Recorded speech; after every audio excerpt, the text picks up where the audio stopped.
On June 25th, the Board of Commissioners approved the Joint Elected Task Force. Tell me where you are in the process now. Sure. We've had our first meeting, which involves the administrative leaders, mostly fire chiefs from all 5 of the main transporting districts within our county. So that those are fire chiefs who are responsible for EMS services in 5 of our different ambulance service areas is what that's called. We actually have 9 ambulance service areas in Lane County, but 5 that are fully just within the county itself and not shared with another county. So we have met with those fire chiefs as well as members of their elected bodies. So that's the thing about every EMS system is associated with either a city or a district, and they each have elected bodies. So we've brought them together. We have representation from the Board of County Commissioners as well on that task force. So that introductory meeting, we just talked about initial level setting on the problems that we're experiencing everywhere in the county related to funding of EMS services, and set up what the process is going to be over the next now about 17 months for us to understand. We spent August sending out data requests to gather data on the types of calls that are being received, the dollars that are going into the system, and understanding in more minute detail kind of what's going on in all of the different geographies of Lane County, as well as the financial situation of each of the EMS services. In September, we meet again, and we'll begin to dig into those data and really spend some time trying to understand and define the problem, because that will then help us as we work toward potential solutions. And that first meeting, it was in August? Oh, I'm sorry, you're right, it was in July. It was in July? Yes. Can you give a brief kind of overview of the financial landscape that you're seeing? We are collecting data here in the month of August. We were collecting data on the specifics of the financial situations. What I know from every one of the fire chiefs is that, first of all, when I sent out an invitation to participate in the task force, knowing that there were financial challenges, they all responded to me within hours of sending the email saying they're all in, and they are all stating that they're experiencing financial distress where expenses are outpacing revenues, and it is making it difficult to maintain the level of service that our community expects and deserves. So that's why we're all gathered at the table together. Are there sustainable funding options that have been thrown out yet? You know, there are certainly options from prior task forces that have been put out there. Exploring further utilization of fire med was one strategy that was looked at. Back in the past, and certainly encourage anyone who's watching who doesn't have fire med. That's a really wonderful program where you can purchase this as an insurance policy, so that if you are particularly commercially insured and you might get a bill for ambulance services, you can purchase this as insurance to make sure that you don't get a bill. That is one mechanism that's been looked at. There's also been consolidation. So about a decade ago, maybe a little bit more, there was more conversation about this. This problem has existed for a really long time. That led to Eugene and Springfield becoming essentially one. They haven't completely merged into Eugene Springfield Fire, but they have joint management and administration. So there's been some consolidation that's happened. There have been a number of groups that have thrown around, and I know that there's a group right now who has an interest in a taxing district. There are certainly pros and cons to that, and there are also many other public services that are distressed. So we really want to sit at the table and think about about what can we do from an efficiency standpoint, from a partnership standpoint, so that if at some point it is the recommendation of our elected bodies to seek additional funding from taxpayers, we've done everything that we possibly can from an efficiency perspective.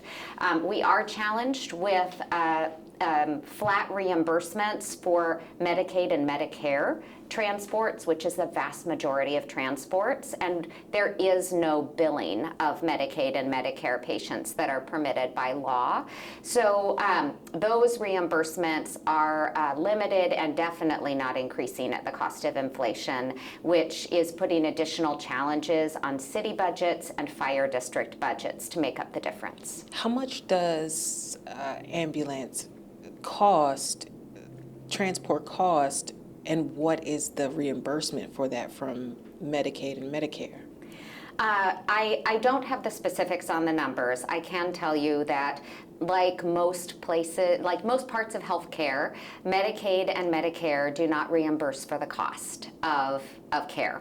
And because the commercially insured population utilizes ambulance services relatively rarely, EMS services can't do what other healthcare organizations do, which is try to stack up their commercially insured patients so that they can pay the bills, and then they can see Medicaid and Medicare patients, but the commercially insured patients are making up the difference in that lack of reimbursement.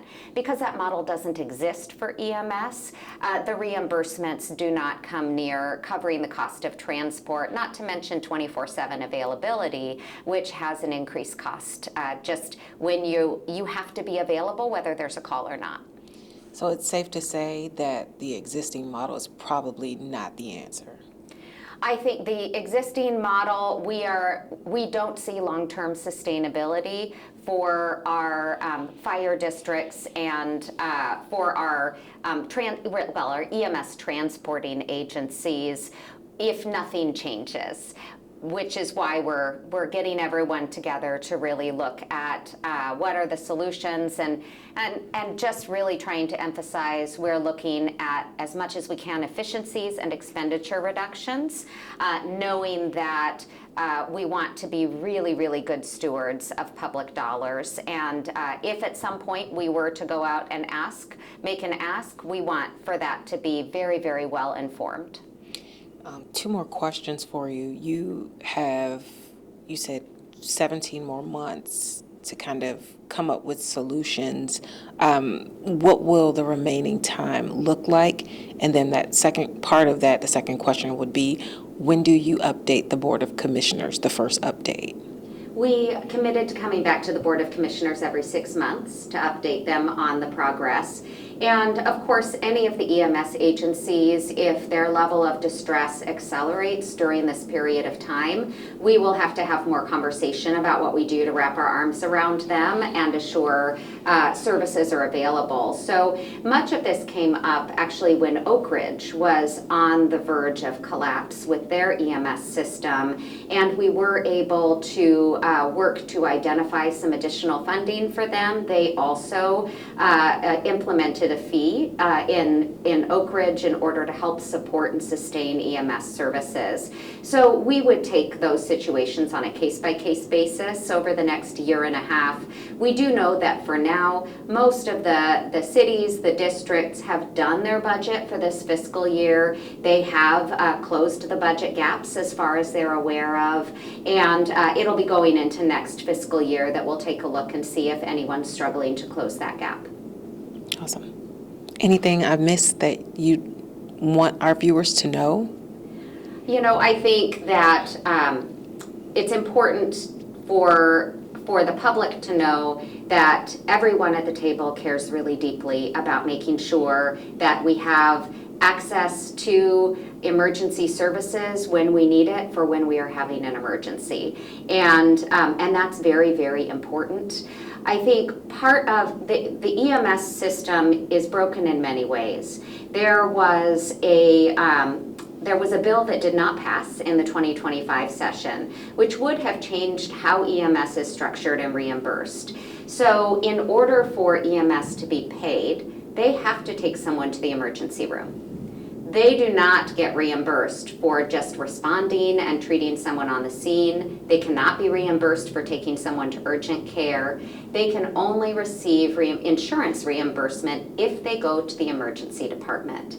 And that creates a whole set of problems, because what we really want to do is be able to utilize the skills and expertise of our EMTs and paramedics to stabilize people in place where that's possible, and where we would have an option to get folks to urgent care, where we would be able to be more creative with the system. So those are some of the long-term goals that we have to look at, continuing to work with the state to modernize the EMS system so that it's not just based on taking someone to the emergency room. We know that not everyone who calls 911 is having a medical emergency that requires that level of care, and we need for our EMS providers to be able to be compensated in more unique ways for the wonderful care and services that they bring to our community. So we're thinking about things short-term, medium-term, and long-term. We're thinking about the partnerships that we need with the state,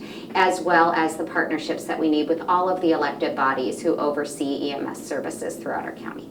Awesome. Thank you so much, Eve. Thank you. My pleasure.